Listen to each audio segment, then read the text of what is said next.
नहीं सिर्फ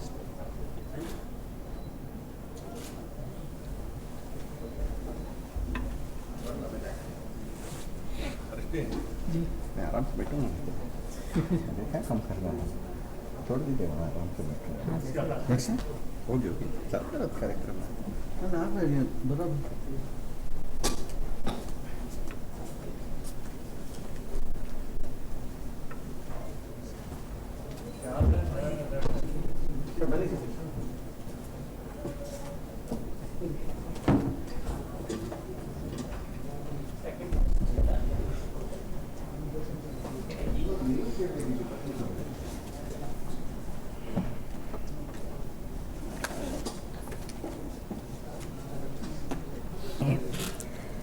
कभी कभी हमें लगता है कि विभिन्न जनजाति के लोग हमसे बात नहीं करना चाहते, परंतु हम यह भूल जाते हैं कि वह हमारी तरफ से पहली वार्ता का इंतजार कर रहे हैं।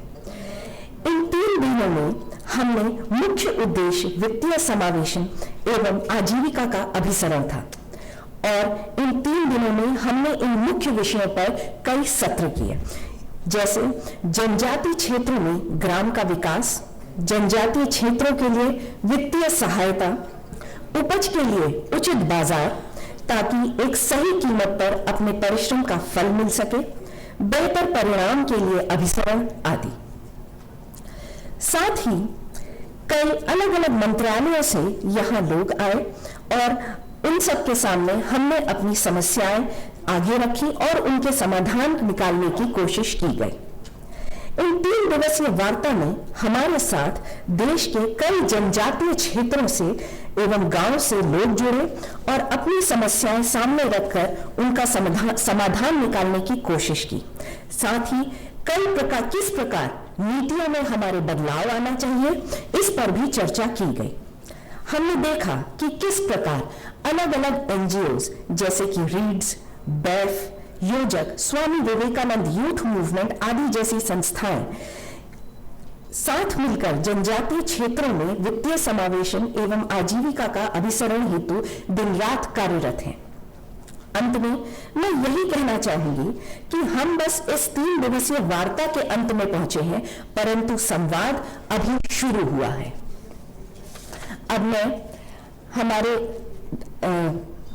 मेंबर श्री अनंत जी से अनुरोध करूंगी कि वह कृपया हमारे समक्ष मौजूद समीर उरांव जी, जो कि वर्तमान में राज्यसभा सदस्य हैं तथा भाजपा के एसटी मोर्चा के अध्यक्ष हैं, उनका स्वागत करें।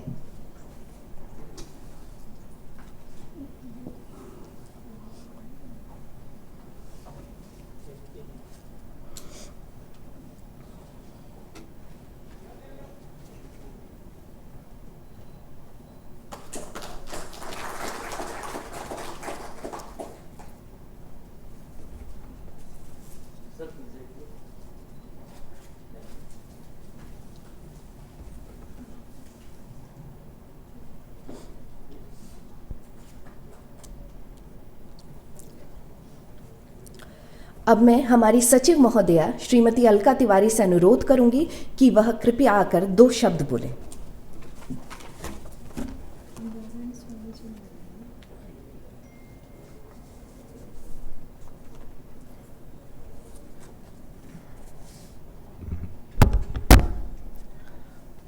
इस कार्यक्रम के मुख्य अतिथि श्री अर्जुन मुंडा जी, माननीय मंत्री जनजातीय कार्य मंत्रालय, श्री BL संतोष जी, श्री V सतीश जी, अनुसूचित जनजाति आयोग के अध्यक्ष श्री हर्ष चौहान जी, माननीय सदस्य श्री अनंता नायक जी, पूर्व सचिव भारत सरकार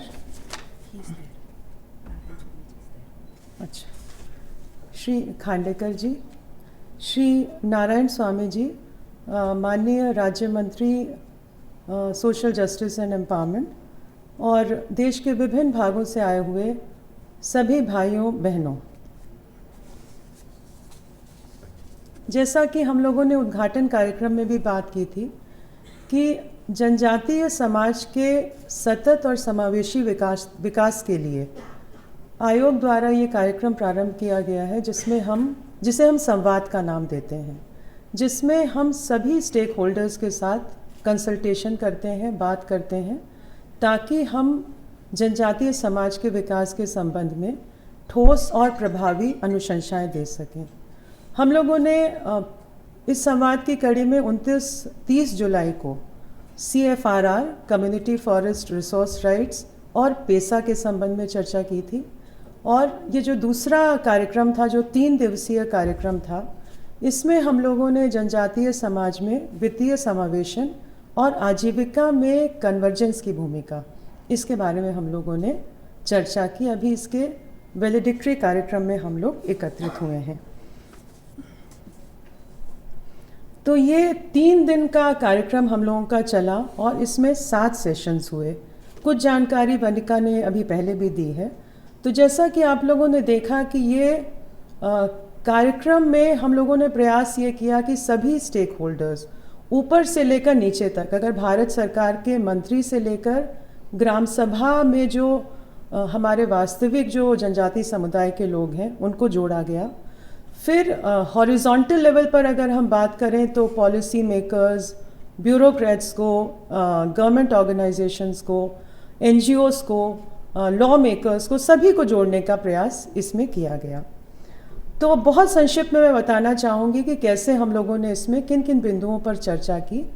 पहला जो हमारा सेशन था वो था initiatives by ministry of tribal development. तो इसमें जनजातीय कार्य मंत्रालय द्वारा जो कार्य किए जा रहे हैं, चाहे वो शिक्षा के क्षेत्र में हो, आजीविका के क्षेत्र में हो, लाइवली स्कॉलरशिप के बारे में हो, इसके बारे में विस्तार से बताया गया।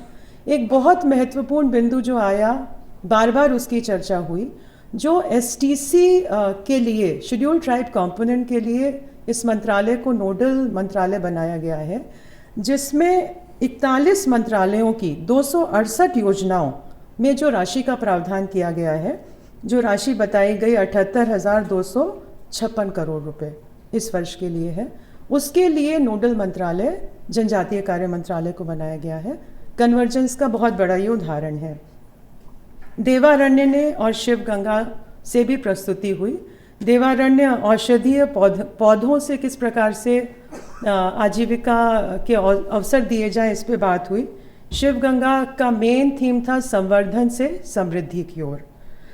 अगले सत्र में हम लोगों ने village development in tribal area पे चर्चा की, जिसमें रूरल डेवलपमेंट डिपार्टमेंट और पंचायती राज विभाग से प्रस्तुति हुई। इन्होंने विस्तार से अपनी योजनाओं के बारे में तो बताया ही, जैसे नरेगा है, PM आवास योजना है, PM ग्राम सड़क योजना है, NRLM है, कौशल विकास योजना है।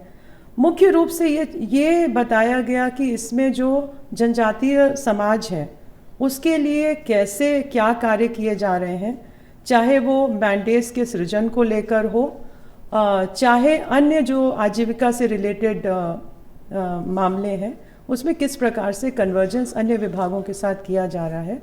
और जैसा कि चर्चा में सब लोगों की ये सहमति बनी कि ये एक ऐसा विभाग है, ग्रामीण विकास विभाग, जो कन्वर्जेंस का बहुत ही सफल उदाहरण है। फिर पंचायती राज ने जो पंचायती राज सिस्टम्स हैं, ये बात उभर कर आई कि राज्यों में बहुत वेरिएंस है। कुछ राज्य हैं जहाँ पे पंचायती राज संस्थाएं बहुत सुदृढ़ हैं और कई राज्य हैं जहाँ पर ये स्थिति नहीं है। पेसा, जैसा कि आप जानते हैं, बहुत ही बर्निंग इशू है। हम लोग पहले भी उस पर हम लोग चर्चा कर चुके हैं। इस पर भी काफ़ी बात हुई कि कैसे जिन राज्यों ने अभी तक भी नियम नहीं बनाए हैं, जिन्होंने अभी तक भी पेसा को लागू नहीं किया है, कैसे हम उसको, उन राज्यों को इस परिधि में इनको शामिल करें। योजक गैर सरकारी संस्था ने भी अपना प्रेजेंटेशन किया, जिसमें मुख्य रूप से संसाधनों की शेयरिंग और एक्सपीरियंसेस की शेयरिंग के बारे में बात की। अगला session financial support for tribal areas के बारे में था, जिसमें हमारे साथ मध्य प्रदेश नीति आयोग के उपाध्यक्ष जुड़े, RBI और नाबार्ड से प्रतिनिधि आए, और इसमें जो भी फाइनेंशियल प्रोडक्ट्स हैं उनके बारे में चर्चा हुई, चाहे वो जनधन योजना हो, क्रेडिट हो, इंश्योरेंस हो, पेंशन हो, इन सब के बारे में जानकारी दी गई। जो एक बिंदु बार बार उभर कर आया कि फाइनेंशियल लिटरेसी और एजुकेशन बहुत महत्वपूर्ण है। जब तक हम बताएंगे नहीं हमारा जो लाभुक समुदाय है, विशेष रूप से जो हमारा जनजातीय समुदाय है, कि वो इन सुविधाओं को कैसे एक्सेस कर सकता है। ये भी बताया हमारे साथ जो साथी आए थे विभिन्न राज्यों से कि कैसे जो हमारे गांव से व्यक्ति है वो कैसे बैंक में जाने में डरता है। प्रक्रियाओं के सरलीकरण की बात हुई। इसके बाद SVYM ने भी अपने जो उन्होंने इनिशिएटिव लिया है इंडिजिनस ट्राइबल ग्रुप्स के साथ, कैसे पार्टिसिपेटरी अप्रोच को अपनाकर कितने सफलता से वो कार्य कर रहे हैं उसके बारे में बताया, जिसमें सबसे इम्पॉर्टेंट उन्होंने ये कहा कि सरकारी जो संसाधन है उसको हम कॉम्प्लीमेंट करते हैं और बहुत अच्छा परिणाम उसका मिल रहा है। इसके अगले सेशन में हम लोगों ने market access for tribal people के बारे में बात की, जिसमें ट्राइफेड ने, KVIC ने प्रेजेंटेशन किया और जिसमें मुख्य रूप से दो चीज़ें हैं कि जो लघु वन पदार्थ है उसका मूल्य हमारे जनजातीय समाज के व्यक्ति को मिले, और जो हमारे आर्टिजन्स हैं जिनमें पहले से ही बहुत सारी चीज़ें बनाने की, मैन्युफैक्चर करने की, उनमें पहले से ही उस तरह की कला है, और कुछ और नई कलाएं सिखाकर उनके हुनर का उपयोग करते हुए हम लोग उनको आर्थिक सुरक्षा दें, बाज़ार तक उनका एक्सेस उनको दें और सही दाम उनको मिले। इसमें एंटरप्राइज मॉडल की बात जो ट्राइफेड से वक्ता आए थे उन्होंने कहा कि हम इसको एंटरप्राइज मॉडल की ओर ले जा रहे हैं।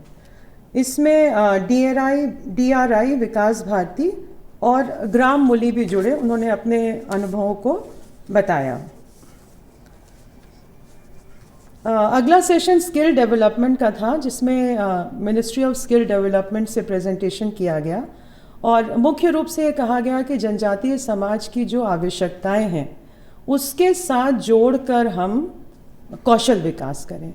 इसके लिए skill development, skill gap analysis किया गया है कि अलग अलग राज्यों में, जिलों में कहाँ कहाँ स्किल में गैप है और उसके लिए कैसे ये मंत्रालय उसके लिए प्रावधान कर रहा है।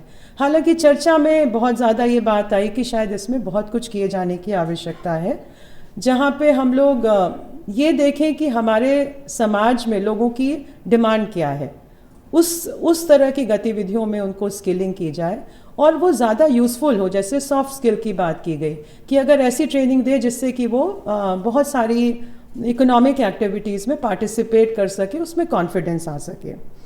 इसमें इसी सत्र में डिस्ट्रिक्ट मिनरल फंड के बारे में भी बताया गया, जो मिनिस्ट्री ऑफ माइंस से पदाधिकारी आए थे, कि ये जो राशि जहाँ पे हमारी खनन गतिविधियाँ चल रही हैं उसकी रॉयल्टी से जो राशि मिलती है जो डिस्ट्रिक्ट मिनरल फंड के रूप में रहती है, उसको अगर हम प्रभावी ढंग से उपयोग कर सकें तो ये एक बहुत बड़ी राशि है। उन्होंने बताया 50,000 करोड़ पूरे देश में अभी वर्तमान वो राशि है, जिसका लगभग 50% खर्च हो गया है।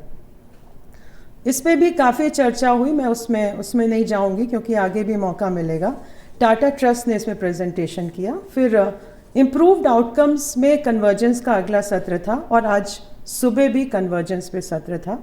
इसमें मुख्य रूप से ITDA के बारे में चर्चा हुई। नीति आयोग ने ये कहा, उन्होंने आयोग से भी ये अनुरोध किया कि जो ट्राइबल क्षेत्र के लिए जो पैसा खर्च हो रहा है, जो सो कॉल्ड ट्राइबल सब प्लान है, उसकी मॉनिटरिंग अभी बहुत अच्छे ढंग से नहीं हो रही है और इसको किए जाने की आवश्यकता है। और UNDP state head Madhya Pradesh से उन्होंने एक समृद्धि योजना के बारे में बताया। बहुत अच्छा उदाहरण था वो कन्वर्जेंस का, यूज़ ऑफ टेक्नोलॉजी का, लोगों को साथ जोड़ने का, जो लगभग 10 वर्षों से चल रहा है और अभी एक बहुत अच्छा मॉडल वो बना है लोगों को अपने साथ जोड़ने का। फिर आज बायफ का प्रेजेंटेशन था, श्री सिद्धि जी ने आज कन्वर्जेंस के बारे में बात की। रीड से मिस्टर रेड्डी ने बात की। तो ये संक्षेप में जो हम लोगों ने पिछले 2.5 दिनों में जो किया है वो मैं बताना चाह रही थी। और मैं ये भी बताना चाहूँगी कि इस कार्यक्रम में जो लोग आए हैं, इसके अलावा बहुत सारे दिल्ली से भी कई सारे लोग जुड़े जैसे कई माननीय मंत्रीगण भी इस कार्यक्रम में आए। श्री भूपेंद्र यादव जी जो माननीय मंत्री हैं environment, forest and climate change के, श्री फग्गन सिंह कुलस्ते राज्य मंत्री हैं मिनिस्ट्री ऑफ रूरल डेवलपमेंट के, भारती पवार जी जो राज्य मंत्री हैं स्वास्थ्य की, श्री टूडू जी राज्य मंत्री हैं जो मिनिस्ट्री ऑफ ट्राइबल अफेयर्स के। तो ये लोग भी हमारे कार्यक्रम में शामिल हुए, इन्होंने अपने विचार व्यक्त किए। और मैं यही कहकर ख़त्म करना चाहूँगी अपनी बात की, ये जो संवाद की प्रक्रिया है ये आगे भी जारी रहेगी। अन्य और सेक्टर्स में भी हम लोग इसमें चर्चा करेंगे इसी तरह के ढांचे में जो हम लोगों ने, जो अध्यक्ष महोदय ने जिसकी शुरुआत की और बताया कि इस तरह से हम लोग महत्वपूर्ण विषयों पर सीख सकते हैं, समझ सकते हैं और सरकार को हम अपनी अनुशंसाएं दे सकते हैं। तो बहुत बहुत धन्यवाद।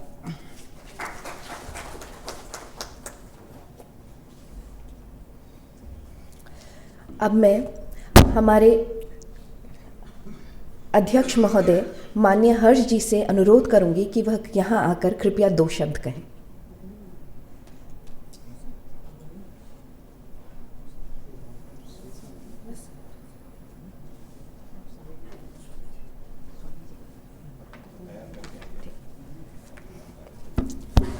मैं आप सबके सामने एक परिचय प्रस्तुत करना चाहती हूँ। श्री ए नारायण स्वामी जी, आप वर्तमान में सामाजिक न्याय और अधिकारिता में केंद्रीय राज्य मंत्री के रूप में कार्यरत हैं। आप मुख्यतः कर्नाटक से हैं और आपने लोगों के लिए सामाजिक व शैक्षणिक उत्थान के लिए पिछले कई दशकों से कार्य किया है। आप एक उद्यमी एवं सामाजिक कार्यकर्ता के रूप में जाने जाते हैं। मैं माननीय अध्यक्ष जी से अनुरोध करती हूं कि वह पहले कृपया अंग वस्त्र व फोटो फ्रेम देकर नारायण स्वामी जी का स्वागत करें।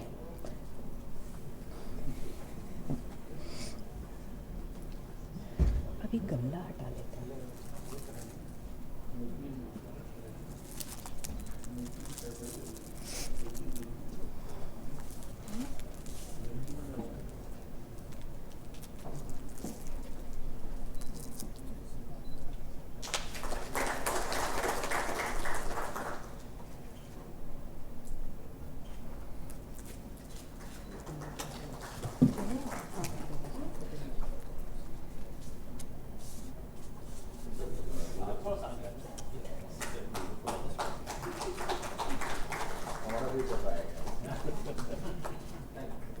साथ ही मैं हमारे सदस्य श्री अनंत जी से अनुरोध करती हूं कि वह कृपया फूलदान देकर नारायण स्वामी जी का उद्बोधन करें।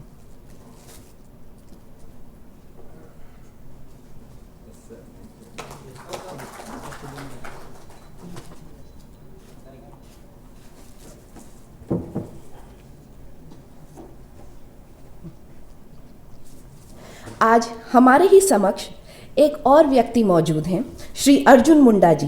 आप अनुसूचित जनजातीय मंत्रालय में केंद्रीय मंत्री के रूप में कार्यरत हैं।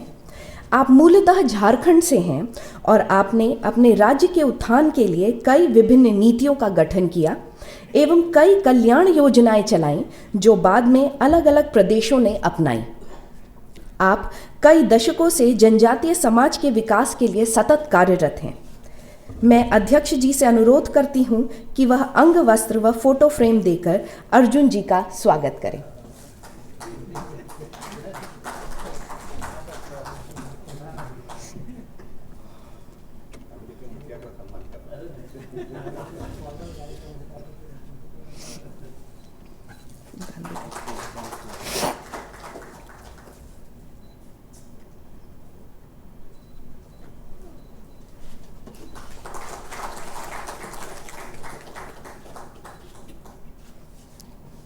साथ ही मैं हमारे सदस्य जी से अनुरोध करती हूं कि वह कृपया फूलदान देकर अर्जुन जी का स्वागत करें।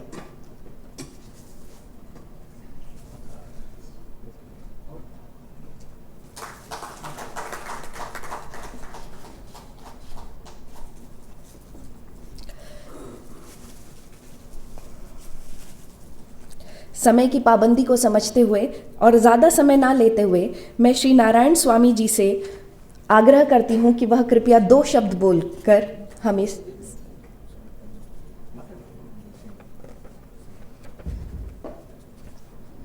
धन्यवाद।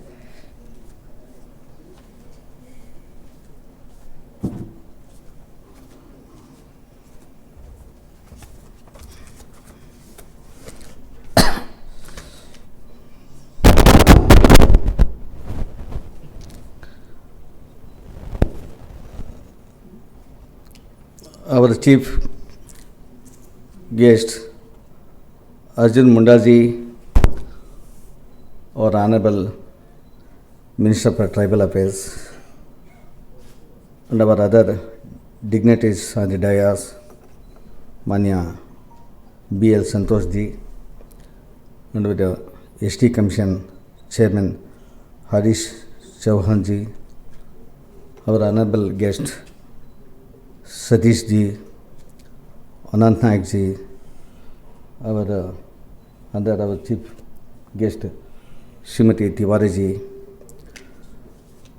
So today, since from 2 days, our department is organized some samvad with some of the state organizations, community leaders, and the NGOs. Some of the organizations came together and made some presentations before the minister. Mundaji has lot of experience coming forward towards tribal community, and as a Minister of Tribal Affairs, he had promoted lot of schemes in the department and the development of the Janjati Samaj and the villages all over the country.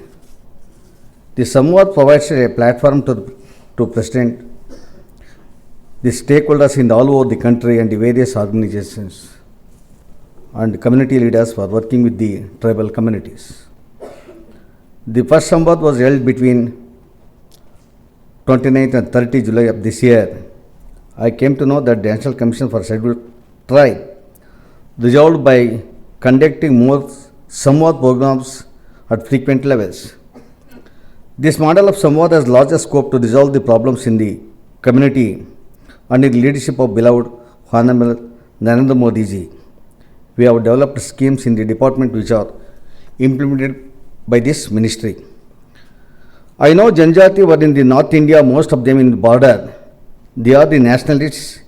Even there are many development and programs are given to this community, but there is no drastic change in the society and community lifestyle. In Janjati, tribals should depend upon the forest producers for their livelihood. It is a primary and the foremost duties to the local elites government to give the flexible freedom to produce and promote for the forest products. Honorable Prime Minister has great vision of Sabka Saath, Sabka Vishwas, Sabka Vishwas. His utmost vision is to transfer the technology through skill training for the downtrodden. The department and the departments which are specialized central assistance for the job plan also given skill training so that they are able to reach. The vision of our Prime Minister Narendra Modi ji to Vanabandhu Kalyan Yojana, special central assistant, Kisan credit cards and being issued, and also forest rights are also protected. It can be achieved only by cooperation and not individually. Our Ekalavya model residential schools are very much influenced the Janjati community, but I request our Honorable Minister that some of the Ekalavya schools may accommodate a converted into the PM Skill Techno Park and government training tool rooms. It will be bring drastic changes in the society. Some of the schemes of the department will not help to the forest producers and the street vendors. They are not the entrepreneurs or the industrialists. Subsidy programs should also over the loan components should be converted as a subsidy and the loan components. Tribal Cooperative Marketing Development Federation of India Limited, Cash Development Corporation were giving assistance to our union government, laying 6% of interest. And our venture capital program is also laying 8% of interest. We are laying 8% interest. Whether the state financial institutions are giving loans to downtrodden below 4%. I request the Minister provide loans with the less interest and bring some schemes to convert dry lands to the irrigated lands and more cottage industries for the welfare of the Janjati community and bring them to the mainstream. Institutions such as Reserve Bank of India, NABARD, Tribal Cooperative Marketing Development Federation of India Limited, Niti Aayog, Khadi and Village Industries Commissions and many more are also contributing the development of the total tribal livelihood. This type of samvad always bring about great ideas and shows different ways to move forward and also areas which need attention so everyone can work together towards inclusive growth of the Janjati communities. Distinctive idea of the rights, welfare and development becomes varying with the life of the Janjati because nature and the forest are undisputed and essentially connected with the Janjati system. Any scheme, policy related to this expanded origin of the Janjati life requires coordination between stakeholders under the minister. In this background, Samvad is invited participants in the joint hands with the resolve to meet their efforts in the holistic, clear and effective action ground level. I thank Arjun Mundaji and all officers who are on the dais and also our participants of this program. Thank you.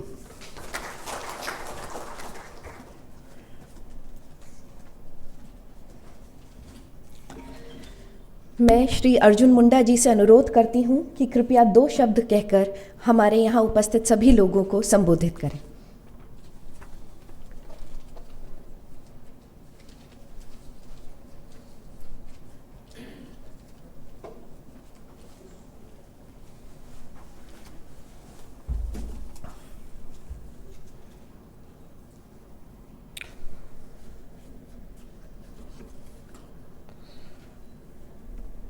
अनुसूचित जनजाति आयोग के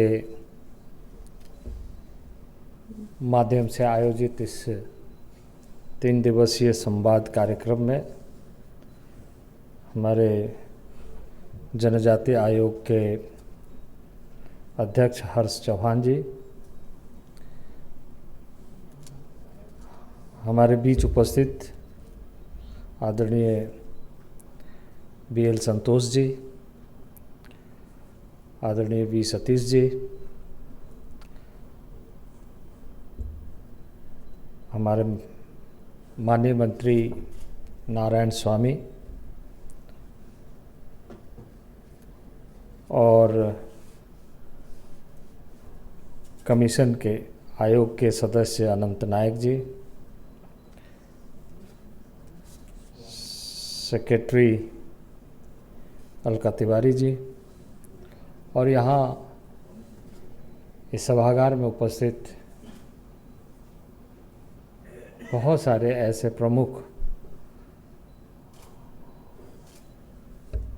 और विभिन्न कार्यों में पारंगत जनप्रतिनिधि के रूप में, पदाधिकारी के रूप में लंबे अनुभव रखने वाले सभी सज्जनों और मित्रों, पिछले 3 दिन के अंदर विभिन्न ऐसे संस्थाओं और ऐसे महानुभावों के माध्यम से गंभीर चर्चा हुई है जिसे हम सब ने संवाद का नाम दिया है कि संवाद के माध्यम से हम उन सारे विषयों को समझें जो जनजातीय क्षेत्र और जनजातीय के बीच में आज के इस दौर में उनकी आवश्यकता, उनके विकास और उन क्षेत्रों के समस्याओं को सही तरीके से उद्धृत करते हुए समाधान का रास्ता सुझाए।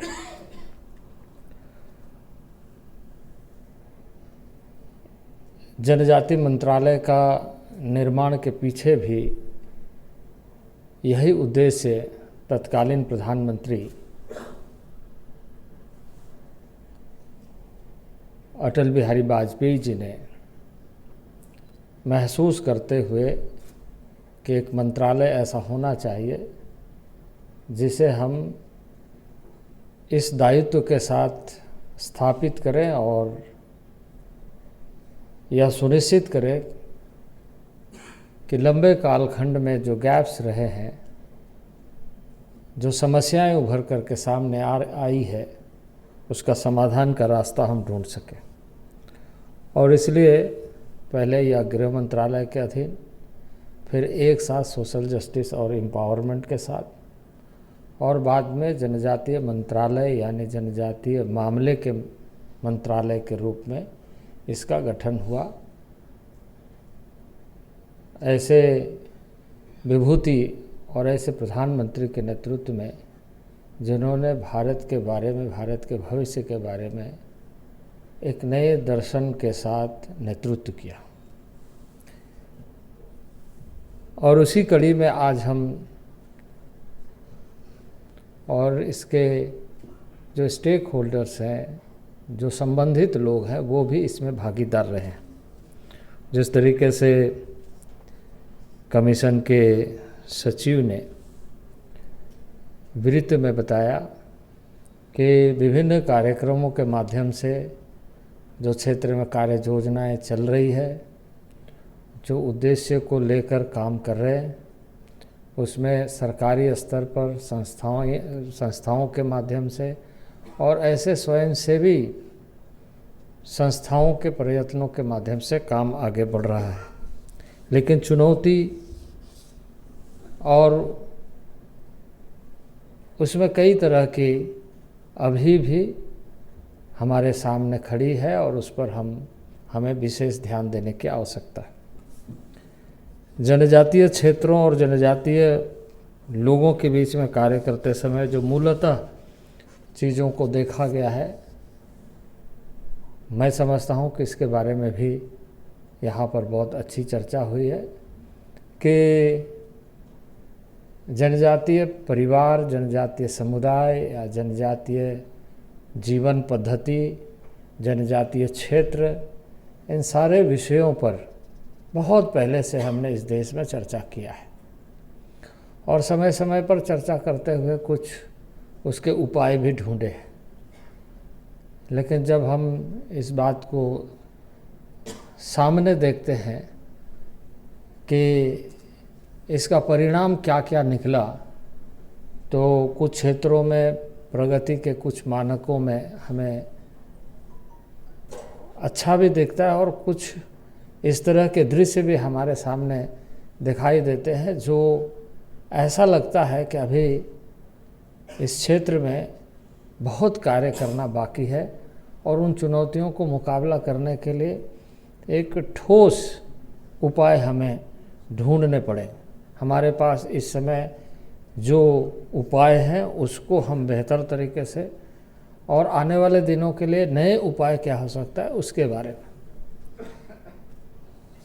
जनजातीय क्षेत्रों के विषय में जो शोध हुए हैं, जो कार्य हुए हैं, उसके आधार पर हमेशा इस बात को महसूस किया गया है कि सबसे पहला विषय यह है कि उनके जीवन पद्धति को अच्छे ढंग से समझा जाए, उनके परंपराओं को अच्छे ढंग से समझा जाए, उनके मूल जो विषय है उस विषय से हटकर यदि हम कोई भी चीज़ों को करना भी चाहें तो थोपने जैसे होता है और थोप करके किसी भी चीज़ को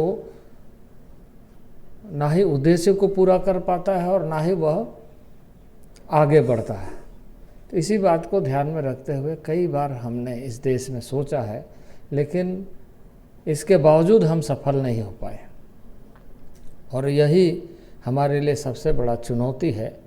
और जब आज हम इस संवाद के माध्यम से आज जब हम चर्चा कर रहे हैं तो हम इस बात को ध्यान में रखते हुए वर्तमान तत्कालिक रूप से हम किस तरीके से आगे बढ़ रहे हैं और दीर्घकालिक रूप से हम कैसे आगे बढ़ेंगे, यह एक प्रमुख विषय है।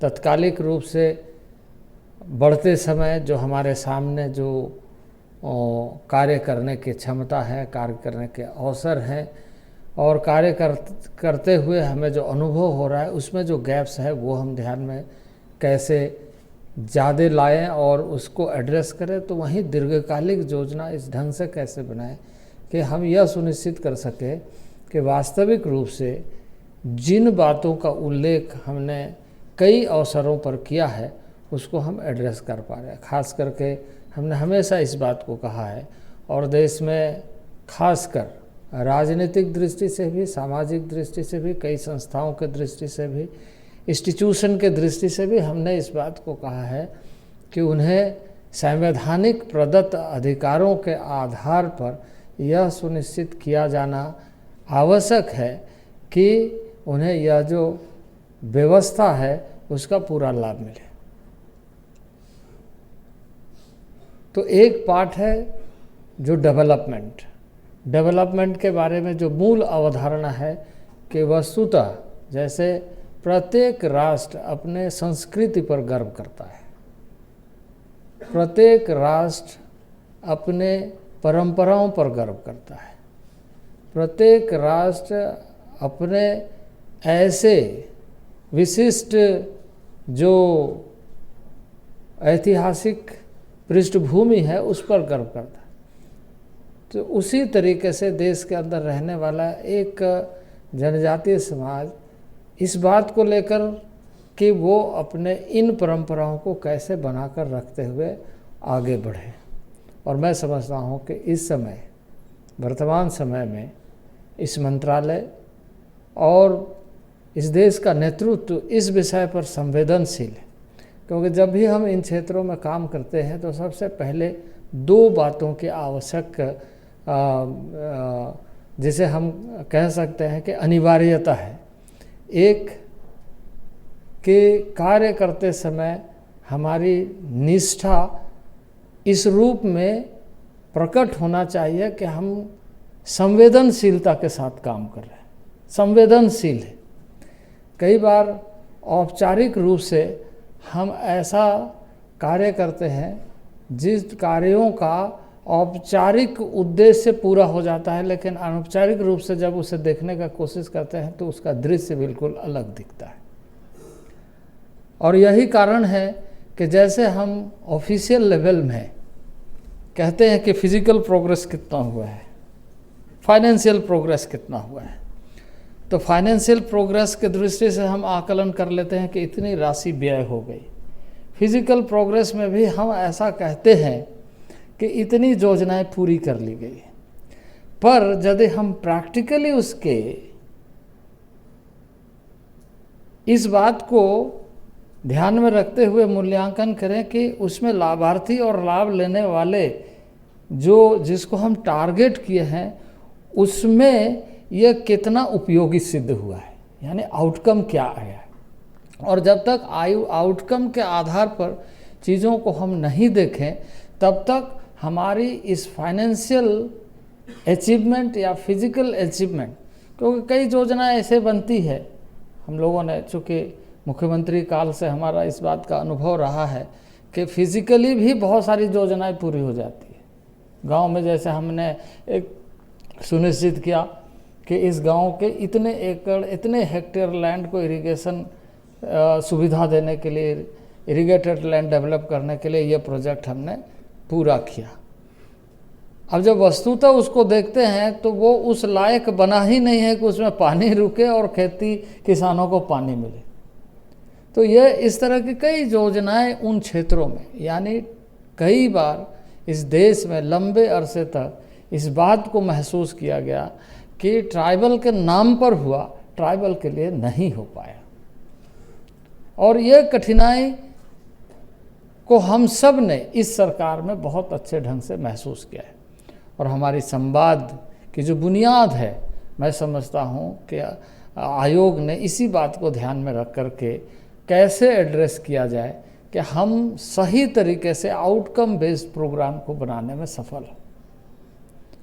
हमारा मंत्रालय इसी बात को लेकर, अभी हमारी चर्चा हो रही थी, एक 1975 में एक प्रोजेक्ट इम्प्लीमेंटेशन का एक पॉलिसी बना। वो एक पॉलिसी है कि किस तरीके से डिफरेंट स्टेट, किस तरीके से नेशनल लेवल में हम उन क्षेत्रों में पिन पॉइंट टारगेट करके प्लान को एग्जीक्यूट करें और ये सुनिश्चित करें कि इसका लाभ सीधे तौर से उन्हें मिल रहा है, और उसको सब प्लान एरिया के रूप में हमने डिमार्केट किया। सब प्लान एरिया यानी ट्राइबल सब plan area state and STC component national level में, कि डिफरेंट डिपार्टमेंट का उन क्षेत्रों में डेवलपमेंट के लिए, क्योंकि अपने आप में उस समय मंत्रालय भी नहीं था, और दूसरा एक मंत्रालय को यदि आप एक हॉलिस्टिक अप्रोच के लिए एक बजटरी प्रोविज़न दे भी देंगे तो वो पूरा नहीं हो सकेगा, इसलिए कि उसके पास उतनी कैपेबिलिटी नहीं है, क्षमता नहीं है कि सारी चीज़ों को वो एक मंत्रालय, इसलिए एक पॉलिसी बनी कि सारे मंत्रालयों को इस बात के लिए प्रबंधन का और बजटिंग का और उसके अनुसार एक्सपेंडिचर करने का, और इस बात को प्लानिंग कमीशन उन दिनों में था जो अभी नीति आयोग है, उसके माध्यम से हम यह सुनिश्चित कर सके कि वास्तविक रूप से उन क्षेत्रों के लिए बनाई गई योजना को नेशनल लेवल में मॉनिटरिंग करते हुए सही ढंग से हम उन तक पहुंचाने में सफल हो रहे हैं। लेकिन देखा गया कि नीति आयोग जो प्लानिंग कमीशन था वो एक पार्ट को किया कि बजटरी प्रोविज़न क्या होना चाहिए, किस ढंग से होना चाहिए और किस ढंग से कार्यक्रम बनाए जाने चाहिए, लेकिन उन्होंने डेटा पर कभी काम नहीं किया, डेटा पर बल नहीं दिया। आज हम जब पुराने डेटा 1975 के बाद से जब हम 2000 तक का, या हम कह सकते हैं कि 2000 के बाद का कोई भी डेटा इस रूप में हमें नहीं मिलता है जिसमें हम ये कह सके कि हमने जिन योजनाओं को बनाया उसका आउटकम क्या क्या आया। और इसलिए इस समय में मैं मानता हूं कि पहली बार ऐसा प्रयत्न भी हुआ है और हम आगे बढ़ रहे हैं विभिन्न योजनाओं के माध्यम से, विभिन्न विभागों के योजनाओं के माध्यम से, कि समुचित रूप से मैं इस बात के लिए देश के प्रधानमंत्री आदरणीय नरेंद्र भाई मोदी जी को धन्यवाद और आभार व्यक्त करना चाहता हूं कि जो एसटीसी कंपोनेंट जिसका मॉनिटरिंग 2017 के बाद इस मंत्रालय को दायित्व दिया कि इसको हम किस तरीके से व्यवस्थित ढांचा खड़ा करें, और मुझे यह कहते हुए खुशी हो रही, अभी हम लक्ष्य तक नहीं पहुंचे लेकिन लक्ष्य के और बढ़ रहे हैं, और इसको जब इसके साथ में हम जितने भी इस तरह के संस्थाएं हैं उनके साथ जब हम मिला कर के आगे चीज़ों को बढ़ाएंगे तो निश्चित रूप से जिसमें इस तरह की और सूचनाओं की आवश्यकता होगी। अभी हम फाइनेंशियल एंड फिजिकल प्रोग्रेस के आधार पर ही चीज़ों को देखने में सफल हो पाए हैं, लेकिन आउटकम बेस्ड जब तक हम इंफॉर्मेशन को उसमें गैदर नहीं करें और उसको एनालाइज नहीं करें तब तक हमारा लक्ष्य उस स्तर पर नहीं पहुंच पाएगा जिसकी कल्पना आज़ादी के दिनों से लेकर आज तक हम सब ने देखा है। और मैं मानता हूं कि देश के प्रधानमंत्री संवेदनशील हैं सभी ऐसे वर्गों के लिए जिन तक अभी तक सही ढंग से वह सुविधाएं नहीं पहुंची है। एक तरफ डेवलपमेंट प्रोग्राम के माध्यम से, एक तरफ जो उनके जो कॉन्स्टिट्यूशनल प्रोविज़न है, और दूसरा डेवलपमेंट का ब्रिज इस तरीके से होना चाहिए जैसे परंपराओं के, सांस्कृतिक विरासत के, उनके जो पारंपरिक शक्ति है, क्षमता है, ऊर्जा है, उसको हम बेहतर तरीके से उपयोगी कैसे बनाएं, इस दृष्टि से या एसटीसी कंपोनेंट का जो टोटल मॉनिटरिंग सिस्टम है, और आप जब इसके वेबसाइट पब्लिक डोमेन में है यह सारे इन्फॉर्मेशन, हमारे यहाँ दीपक खांडेकर जी हैं जो पहले सेक्रेटरी ट्राइबल अफेयर्स थे और इन्होंने बहुत अच्छा काम किया वहाँ पे, और अभी वह काम और आगे बढ़ रहा है कि किस तरीके से एसटीसी कंपोनेंट को हमने, कौन राज्य किस तरीके से कर रहा है, कौन विभाग किस तरीके से कर रहा है, और किस स्कीम में किस तरीके से चीज़ें हो रही है, इसको हम मोटा मोटी तौर से देख रहे हैं। हम उसमें अभी बहुत संतुष्ट नहीं हैं, लेकिन संवाद जैसे कार्यक्रमों के माध्यम से भी सुझाव आएंगे, और ऐसे चीज़ों को और नीचे तक पहुंचाने के लिए जो डेटा का अभी हमने कार्य प्रारंभ किया है, और मैं समझता हूं कि कमीशन के माध्यम से भी हमारा मंत्रालय भी अलग से फिर एक बार इन सारे चीज़ों पर चर्चा करेगा कि हमें विलेज वाइज एक डेटा कलेक्शन होता है। जब हम पूरे गांव का आकलन करते हैं, वहाँ के लोगों के, वहाँ के आबादी, वहाँ के जीवन स्तर और वहाँ की आधारभूत संरचना को ध्यान में रखते हुए, जिसे हम सेंसस कहते हैं, सेंसस के माध्यम से। तो सेंसस 10 साल में होती है। अभी यह सेंसस पहले की पद्धति तो बिल्कुल ही अलग थी, क्योंकि 10 साल में एक बार सेंसस होता था, 5 साल में प्रोविजनल डेटा आता था, और जब तक फाइनल डेटा आए तब तक में वो पॉलिसी अगर हम बनाना भी चाहें तो वो उसमें एप्लीकेबल नहीं होता है। तो अब माननीय प्रधानमंत्री ने डिजिटल तरीके से करने के लिए लक्ष्य रखा है और कई चीज़ों को इसमें सुनिश्चित किया है कि पूरा इन्फॉर्मेशन आए। लेकिन ये इसके बावजूद भी इसमें समय लग सकता है, क्योंकि ये पूरे देश भर के लिए होगा और बहुत सारी चीज़ें, बहुत सारी औपचारिकता, बहुत सारी बातें उसमें हो सकती है।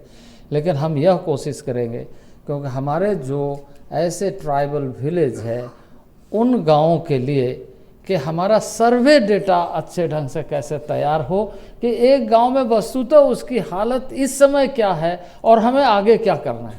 और इसी बात को ध्यान में रख करके इस अमृत महोत्सव के अवसर पर हम लोगों ने 36,000 गाँव को टारगेट में लिया है कि अगले 5 साल में हम आदर्श गांव बनाएंगे और उसका इस तरीके से मूल्यांकन करेंगे कि उसमें जितने डिपार्टमेंट्स हैं, जितने ऑर्गेनाइजेशन हैं, जो डिफरेंट डिपार्टमेंट्स के अंदर काम करते हैं, उन सारे चीज़ों के, उनके कार्यक्रमों का सारा डेटा को हम इस तरीके से सुनिश्चित करें कि एक गांव है तो एक गांव में वो सारे, भारत सरकार हो या राज्य सरकार हो, उनके सारे विभागों की जिम्मेदारी यही है कि वहाँ का गांव की समृद्धि, वहाँ के गांव के लोगों का एम्पावरमेंट, वहाँ के गांव के लोगों का सही तरीके से मानव विकास सूचकांक में जो टारगेट रहता है उसके अनुसार कार्य हो सके, जो हम जिसको मानक के रूप में HDI कहते हैं, ह्यूमन डेवलपमेंट इंडेक्स, उसके रूप में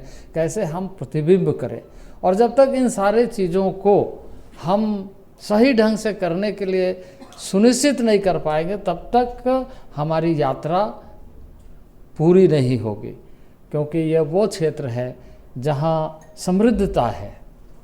अभी बहुत सारे फंड के बारे में बात हुई, जैसे हमारे लोगों ने कहा कि जो डिस्ट्रिक्ट मिनरल फंड है, डिस्ट्रिक्ट मिनरल फंड के जो कॉन्सेप्ट थे, उस कॉन्सेप्ट के आधार पर एक्सपेंडिचर को इंश्योर करने के लिए जो एजेंसी है, वो एजेंसी अभी तक इस मामले में सही तरीके से नीतिगत रूप से निर्णय लेने में सफल नहीं हुआ है कि किस तरीके से हमें फॉर्मुलेट करना है।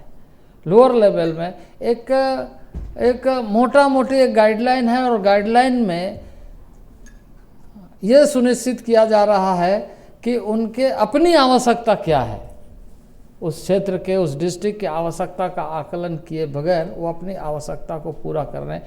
यानी मैंने कई ज़िलों में देखा कि डिस्ट्रिक्ट हेडक्वार्टर में PCC रोड बनाए जा रहे हैं। क्या है तो इसमें रिकमेंडेशन हुआ है, तो डिस्ट्रिक्ट रोड, डिस्ट्रिक्ट हेडक्वार्टर में PCC रोड और बाउंड्री का काम हो रहा है।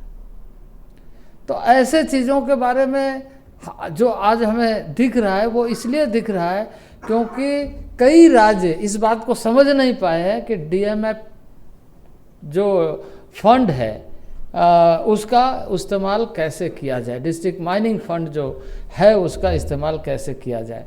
राज्यों के अधीन बहुत सारी चीज़ें रहती है जिसको वास्तविक रूप से उनका भी दायित्व है, लेकिन केंद्र संपूर्णता के साथ देखता है। केंद्र का पूरा यह दायित्व रहता है कि देश का प्रगति होना चाहिए, देश के समस्त गांवों का प्रगति होना चाहिए, देश के समस्त क्षेत्रों का प्रगति होना चाहिए।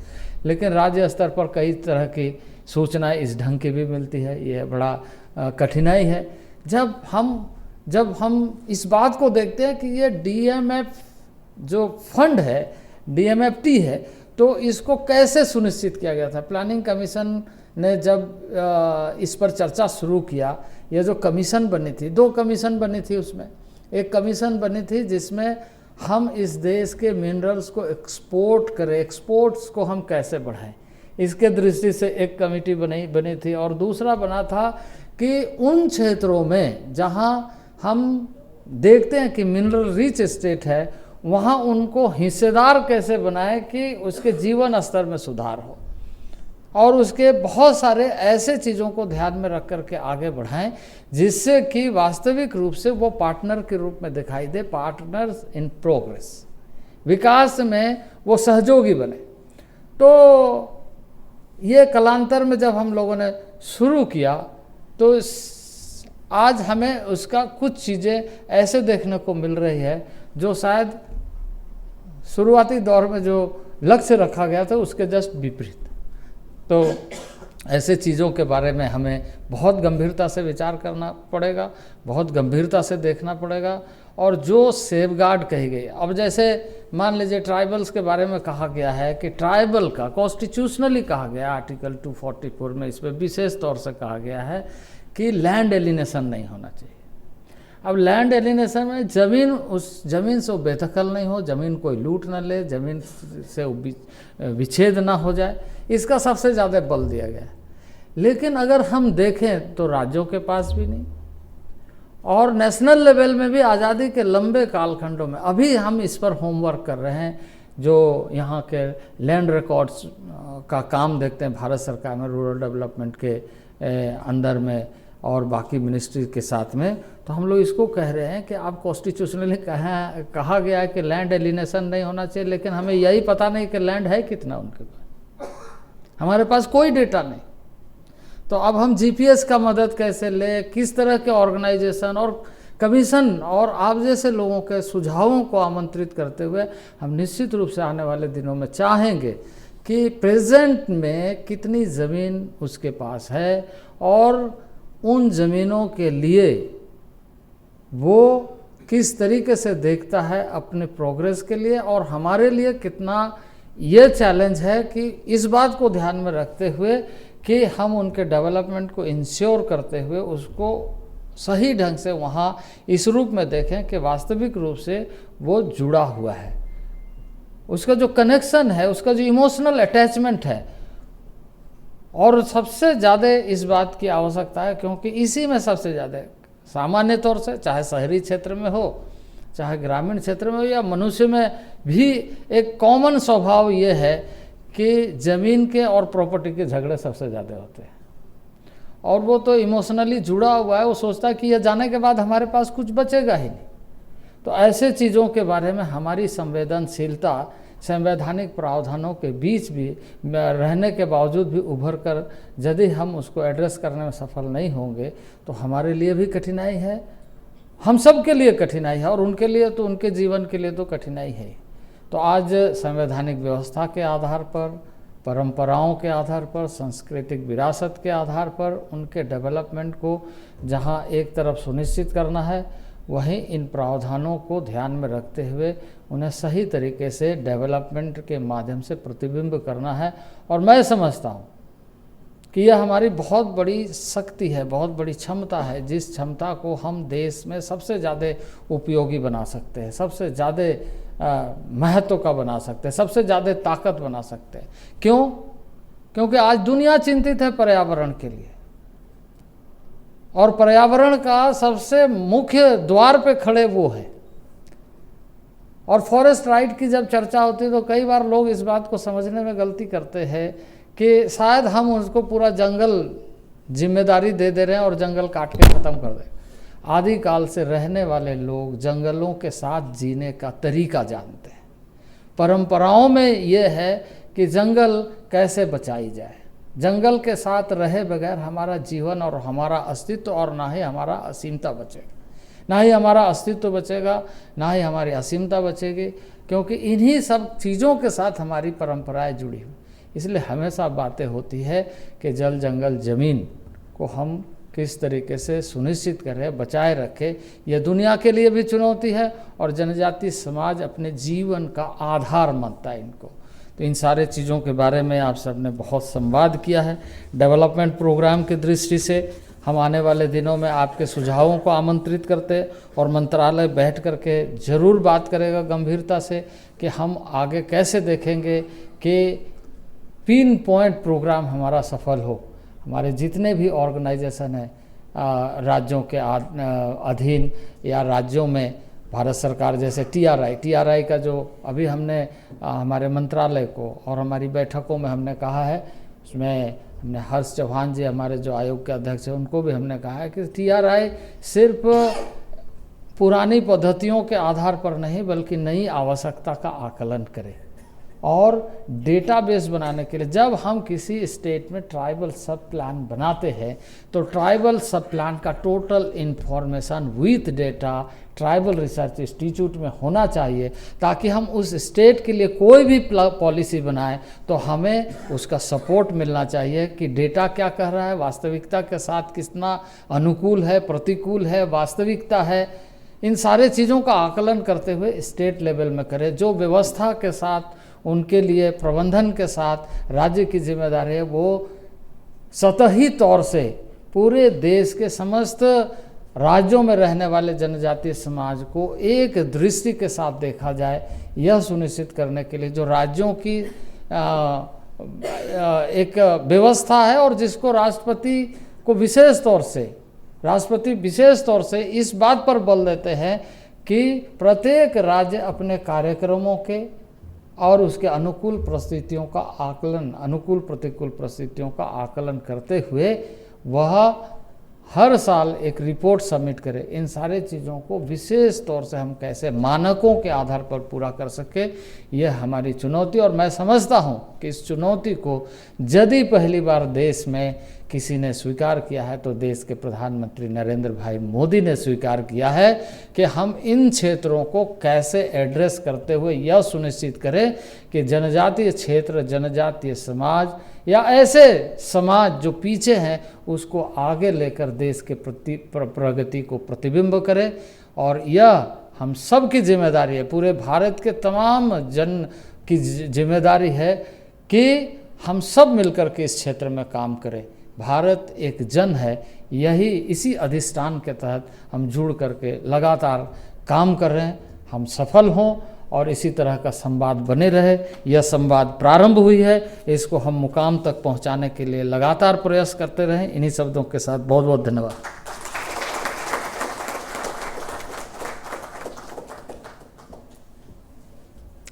अब मैं आयोग अध्यक्ष श्री हर्ष चौहान जी को आमंत्रित करती हूं कि वह कृपया अपना उद्बोधन दें।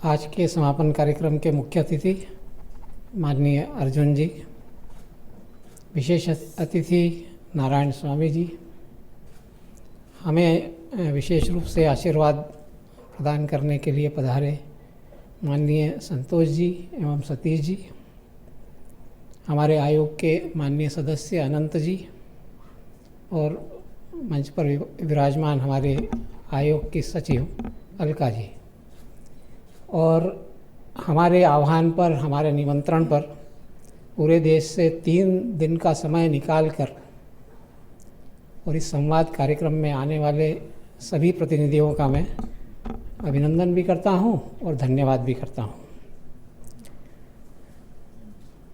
पूरे 2 दिन के संवाद में हम सब ने ये अनुभव भी किया कि हम इस बात में सफल हुए कि बहुत ही अनौपचारिक तरीके से हम पर्याप्त संवाद कर पाए। समय तो हमेशा कम ही पड़ता है, पर फिर भी सामान्यतः जो कार्यक्रम होते हैं उसकी तुलना में हमारे संवाद परस्पर काफ़ी अच्छे हो पाए।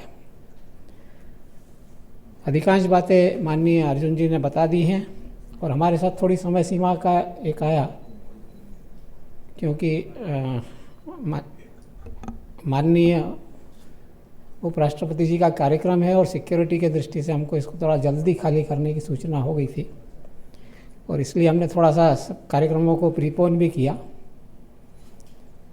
और इसलिए हमने सब अनौपचारिक ही कर लिया, समारोह भी अनौपचारिक कर लिया। तो ऐसे भी हमारे पूरे कार्यक्रम में ऐसा रहा कि जिसको जब बोलना है बोल सकते हैं। तो पर ये अच्छा भी लगता है क्योंकि बहुत ऑब्जेक्टिव बातचीत हो पाती है इसमें से।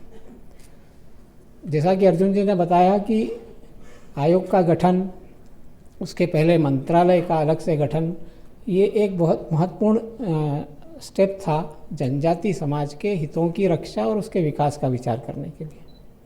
संविधान निर्माताओं ने तो उसकी चिंता की ही थी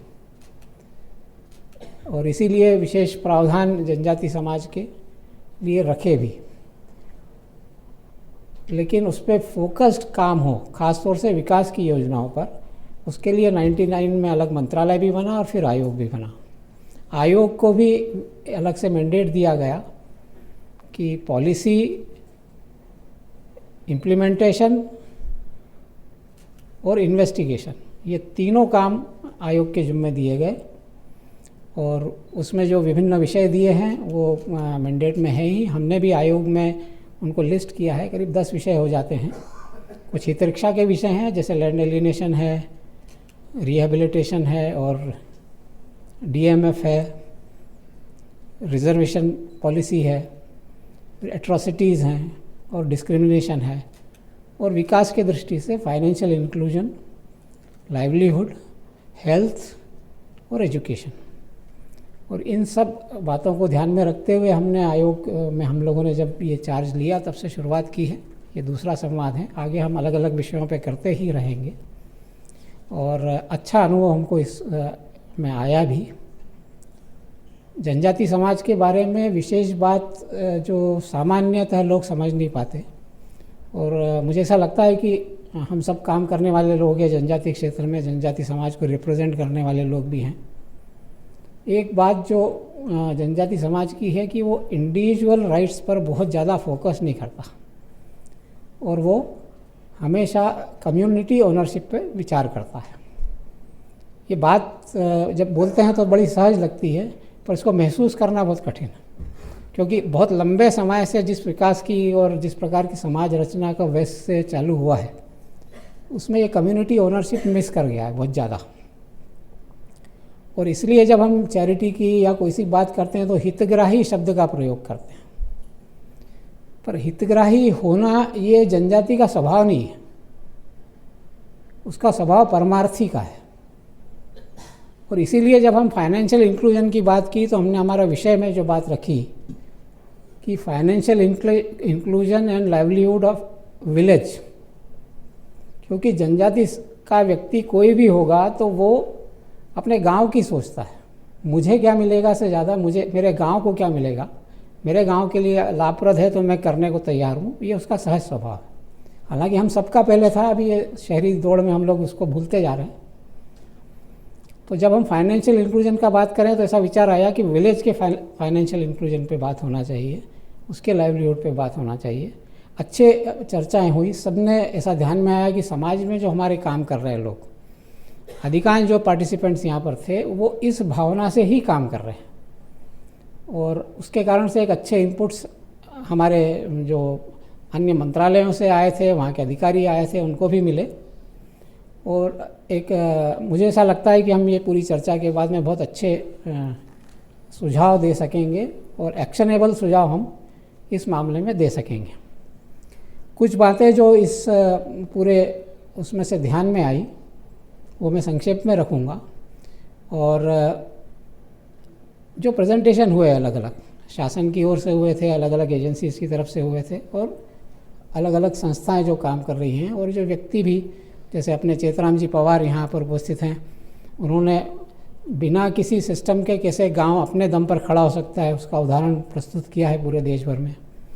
शांताराम जी जो बहुत ज़मीन से जुड़े हुए और वहाँ की समस्याओं को और नीचे तक जाने वाले ऐसे लोगों को भी हमने सब सुना, और उसमें से जो बात हमारे ध्यान में आई वो ये है कि सब लोग प्रयास कर रहे हैं,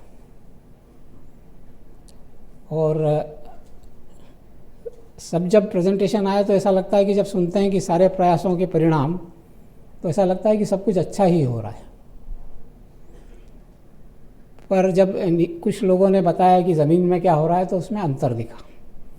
ये जो अंतर दिखने का कारण ध्यान में आता है वो ये है कि कोई भी काम होता है, एक इंजीनियरिंग में एक टर्म है एंट्रोपी, थर्मोडायनेमिक्स की टर्म है, लेकिन वो मैनेजमेंट में भी बहुत प्रयोग होती है आजकल। और वो एंट्रोपी का मतलब ये होता है कि दो ऊर्जाओं का जोड़ मिलाकर उसके जोड़ के बराबर नहीं होता। जितने प्रयास होते हैं परिणाम उससे कम होता है। इसलिए ऐसा बोलते हैं कि अगर 40 संस्थाएं मिलकर काम कर रही है और उस हिसाब से अगर 10-10 का प्रयास सबने किया है तो 400 के बराबर का परिणाम मिलना चाहिए। लेकिन सामान्यतः ऐसा होता नहीं है। इवन मशीन में भी नहीं होता है, मशीन में भी थोड़ा सा रह जाता है, पर मनुष्यों के मामले में कभी कभी ये ज़्यादा दिखता है कि परिणाम 400 के बराबर का आना चाहिए था लेकिन वो 200 का आया, कभी कभी 50 का आया।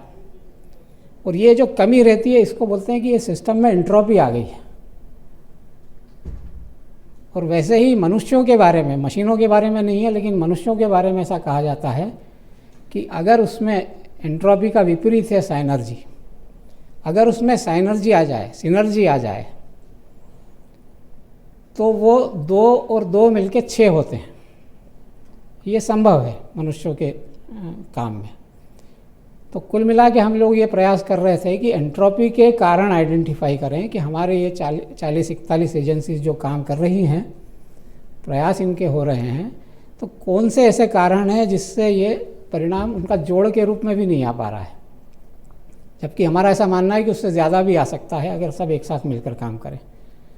तो जो नारायण जी ने भी कहा कि सबका विकास और सबका प्रयास, सबके विकास के लिए सबका प्रयास, ये वास्तव में कन्वर्जेंस है।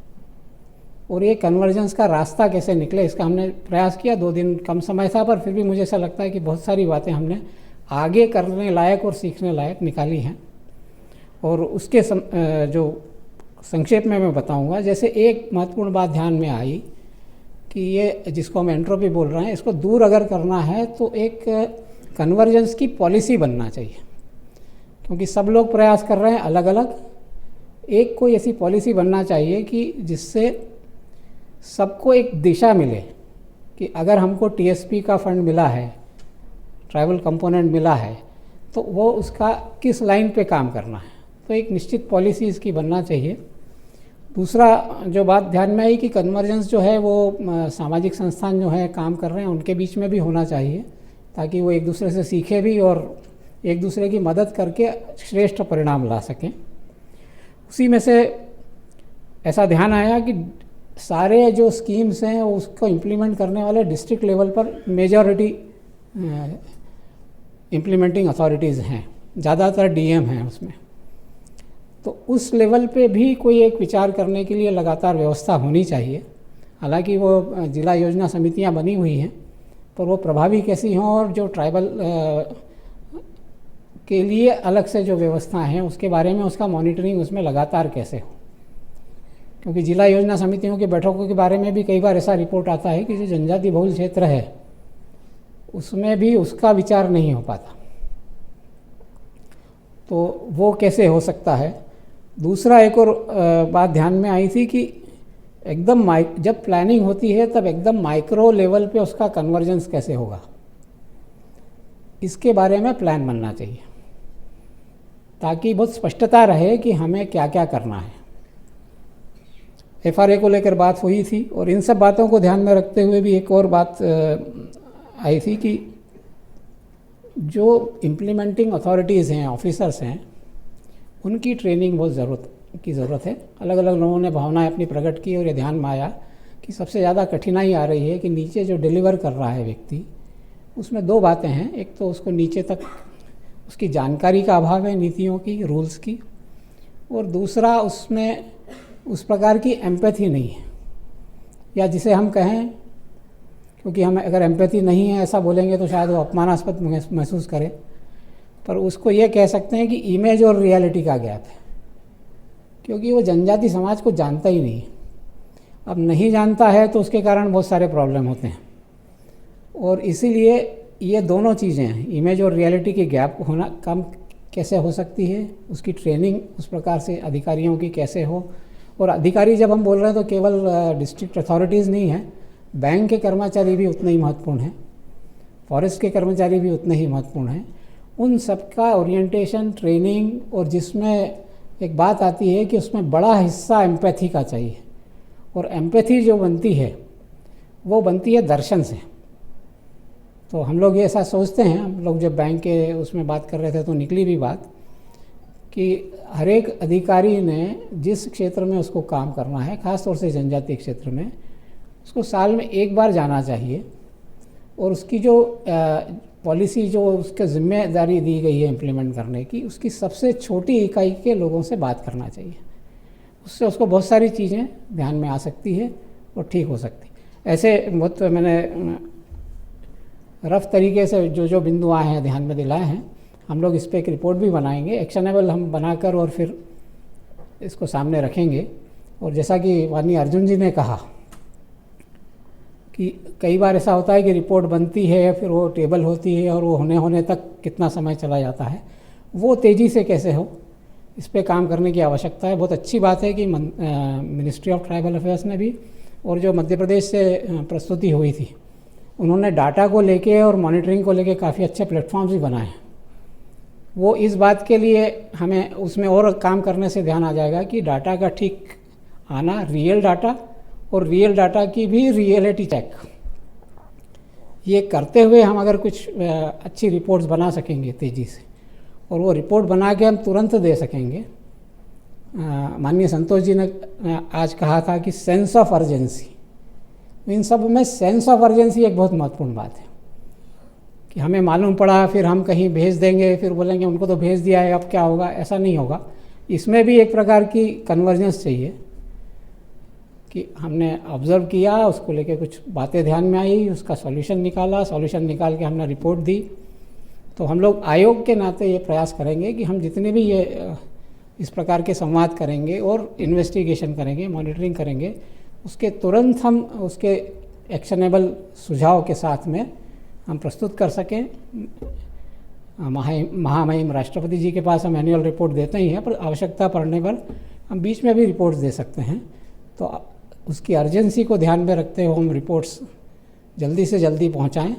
और आयोग, मंत्रालय और संसद, ये तीन प्रमुख भूमिका है जिनको लेकर ये निर्णय करना होता है, क्योंकि आयोग अपनी रिपोर्ट राष्ट्रपति जी के सामने सौंपते हैं एनुअल रिपोर्ट, उसके बाद में वो मिनिस्ट्री के पास आती है, मिनिस्ट्री उस पर एक्शन टेकन रिपोर्ट बनाकर और सदन पे रखती है। इसको हम कितना फास्ट कर सकते हैं। दुर्भाग्य से पिछले समय बहुत लंबे समय तक आयोग रहा नहीं, इसलिए काफ़ी डिले हुआ है उसमें, पर हम इसका प्रयास करेंगे कि ये बहुत जल्दी हो सके। तो आप सभी आए और बहुत अच्छा संवाद हमारे बीच में हुआ, और इस संवाद के चलते हमें ऐसा लग रहा था कि ये सब बातें, ये जो प्रश्न आयोग के सामने थे कि हम कैसे इसके बारे में सुझाव दें, तो बहुत कम समय में हम बहुत सारे इंडिकेटर्स निकाल पाए हैं। इस पे और आगे काम करके हम और अच्छे सुझाव शासन को दे सकेंगे, ऐसी मेरी आशा है। आप सभी को धन्यवाद करते हुए मैं अपनी बात पूरी करता हूँ।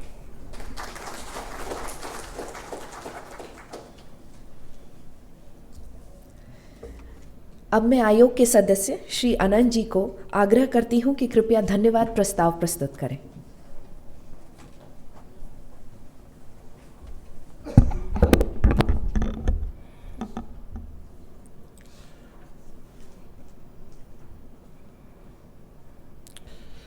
ये 3 दिवसीय सेमिनार का आज समापन सत्र है। हम लोग का सौभाग्य, ये पहले अपना फॉरेस्ट मिनिस्टर आए थे और आज समापन में ट्राइबलों का जो मुखिया है देश का, नोडल डिपार्टमेंट का मुखिया भी है, वो मुख्य अतिथि के नाते इस सत्र में उपस्थित हुए हैं। इसलिए NC/ST का तरफ से और व्यक्तिगत मेरा तरफ से भी मैं माननीय अर्जुन मुंडा जी को धन्यवाद देता हूं, जो बिजी शेड्यूल से ट्राइबलों के लिए और हम लोग के लिए समय दिए हैं। और इसके साथ social justice empower minister state Narayan Swamy ji, उसके बिजी शेड्यूल से भी हमको टाइम दिए और अपना वक्तव्य रखे हैं, और इसलिए NC/ST का तरफ से मैं धन्यवाद देता हूं। और सबसे खुशी का बात है BL संतोष जी और भी सतीश जी, जो अपना संपूर्ण लाइफ राष्ट्र के लिए समर्पित किए हुए हैं, और जिसका मार्गदर्शन ये ट्राइबलों के लिए नहीं, देश का सबके लिए मिलता रहा है।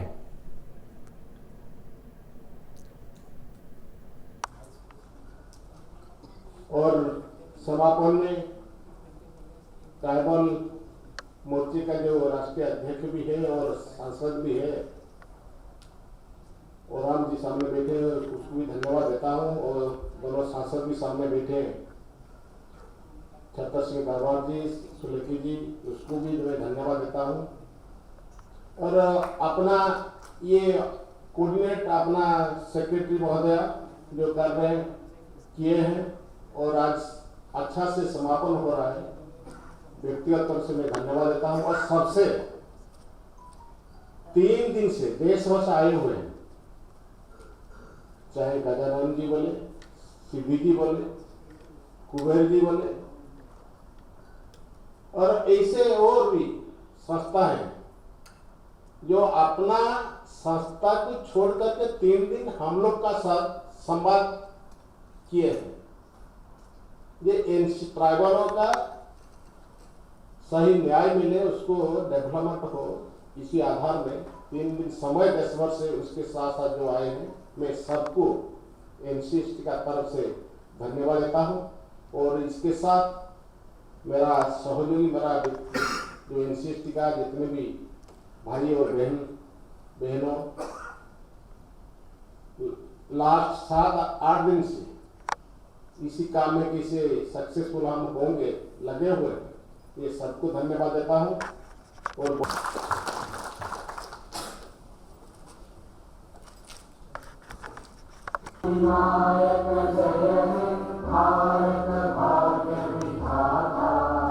पंजाब सिंध गुजरात मराठा द्राविड़ उत्कल बंगा, विंध्य हिमाचल यमुना गंगा, उच्चल जलधि तरंगा, तब शुभ नामे जागे, तब शुभ आशीष मांगे, गाहे तब जय गाथा, जन गण मंगल दायक, जय हे भारत भाग्य विधाता, जय हे, जय हे, जय हे, जय जय जय जय हे।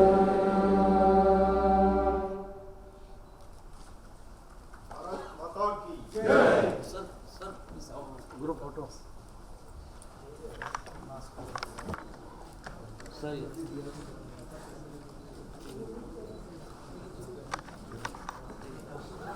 Thank you.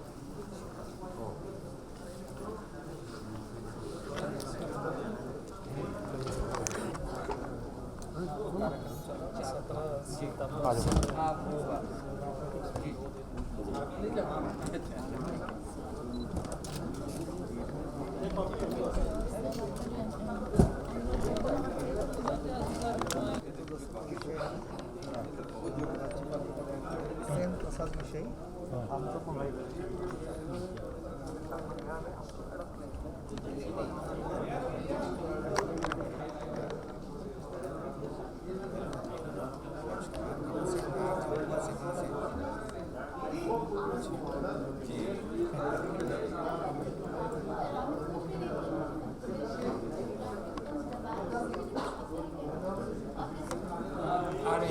हाँ